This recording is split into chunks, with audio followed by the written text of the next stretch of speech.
Good morning, good evening, good afternoon, wherever I find you listening to this class. This is TJ Carter doing my last facility visit project. It is a video, but there's not just material to video at the Hinds tennis facility, which is where I chose to do my final project. So I did take pictures and I'm going to have those and then just this voiceover behind it.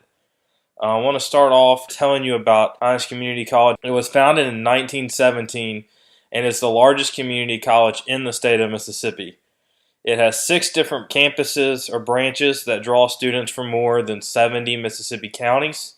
It ranks as the 4th largest institution of higher learning in the state and serves approximately 32,000 students in academic, career and technical, workforce, secondary, and adult education programs. All the Hinds athletic teams reside on the Raymond campus besides basketball, which resides on the Utica campus. The Hinds Community College facility, from my research and what I could find, was built in 1984. The 5 courts at the Raymond campus are concrete, which classifies them as a hard court. Mary Helen Sprecher tells us in her article, Court of Appeals, that hard courts have the advantage in the maintenance department. They dry quickly after rain, and if kept clean can provide a good game with what is generally considered a fast pace. However, concrete will crack over time and are considered harder on players' joints. And especially in the United States, hard courts are the most popular courts for players to play on. At most colleges, you'll only see hard courts because the clay and the grass courts are just too expensive. But with rain, you can get out and squeegee, and if you have some sun and wind, you'll be ready to play in about 45 minutes. And like she said, provides a faster paced game because of the surface and the ball and how it bounces. It will crack over time. These courts were built in 1984. The head coach now, Coach Millette, she's been the head coach for 4 years. To her knowledge, the courts have not been resurfaced, which is a long time for a tennis court or tennis facility to go without resurfacing their courts. But they've actually held up really well. These are actually, out of our 5 courts, the only cracks and marks we have. A crack running down the court and then 2 little spots where you can see the concrete kind of bubbled up or got weak and it's eroded. You can see the 2 buttons that you have to press for the lights, and then the main operation of the lights where you can also press the buttons for them to work. These are older lights. We've actually had to have a couple of times some maintenance on them this year, and unfortunately they only stay on for 30 minutes, which is another problem depending on how late matches go. I have a little storage shed that I'm going to show you that hits more with what last facility visit was on with ADA and handicap accessibility. Unfortunately, it's very tiny, 1-person bathrooms that are not handicap accessible. Picture of the sign that hangs on it that says you got to go to the band hall, which is very unfortunate for attendees in wheelchairs because you have to go all the way across the parking lot. I just wanted to show our older 1-bathroom, 2-storage room shed as well. Now I'm going to move into the book and what it talks about, kind of designing a brand new facility and on an already existing facility. In our text, Freed begins chapter 4 by saying, planning is the process of determining a facility's future direction. He also goes on to say, thus, planning is the process of determining the appropriate allocation of precious resources to ensure facility success. The text then goes on to talk about the planning process for a new facility. Always starts off with the needs assessment. The needs assessment can be based on internal demand as highlighted by future facility users or by industry-driven needs. Industry-given needs can be based on various factors from competing institutions to market forces. The book then goes on to give its own example of kind of campus recreation and how they become more popular and more in demand. And the book actually says about campus recreation centers that if prospective students are comparing various colleges, one of the considerations that may tip the scale is the availability of the recreation center. If a college wanted to stay competitive, they would need to build such a facility.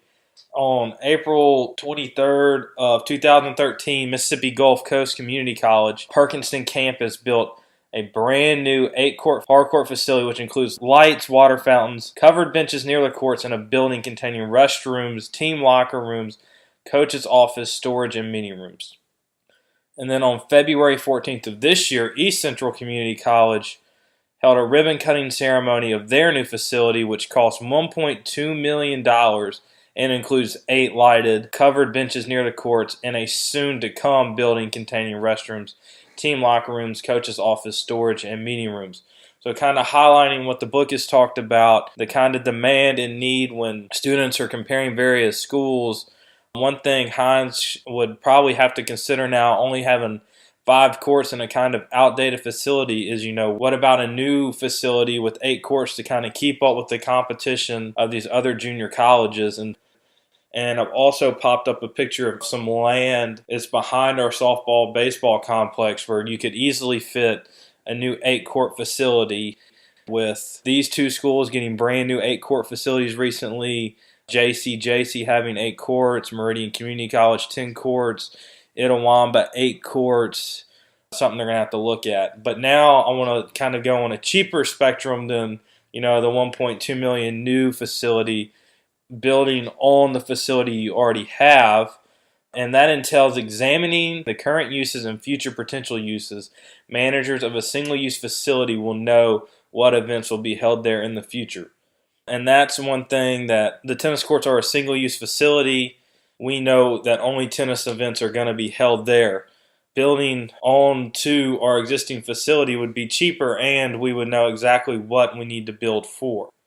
Mr. D. Geronimo, in his article, Tennis Court Expansion, Adding with Care, highlights adding to existing facilities, adding courts to what you already have, which is something I think is very realistic for Hinds. He goes on talking 4 courts and how he says this layout enables you to hold team matches with 6 singles and 3 doubles. It also enables your professionals to teach on 3 courts for group or clinic instruction while you continue to have 3 courts available for general play. That lineup is exactly how junior college does it, and that is exactly what we need for practice. 3 courts to instruct, 3 courts to play. And so that is one thing I think with the pictures, kind of the side of each tennis court is a very realistic possibility to, on our 2 courts, add 1 more court to that right side and then clear those trees. And in between the 2 courts, add a stadium court. On the left side, where we saw a picture of, there's room to add another court, which would give us 8 courts and 2 stadium courts. And I've also popped up a picture of in between the courts, where you can see there's easily room for building like an observation tower. Tennis is the only sport where the spectators and the players are not separated. So if a player's not playing, he's right in there with the crowd, unlike a baseball game where all the players are in the dugout. Football, all the players are on the sideline. Soccer, sideline and stands. So tennis, all the people are interconnected. So building an observation deck above or in that space between the shed and the end of the courts would give a good space for either one, players to be during the match, and then you have the parents on the sideline in the stands, and it separates, and it would just add to the feel of the facility. And so I think those are some very realistic changes that could be made to kind of upgrade this facility. And with the 8 courts and that, it would be more likely we could definitely host the MACJC Region 23 tournament. 8 courts, you could host the ITA tournament every fall, which has over 100 players, men and women, or you could have various high school tournaments, which would help Hinds out because you could get some of the proceeds, sponsorships. And then every year Hinds Community College hosts the MHSAA All-Star Tennis Weekend.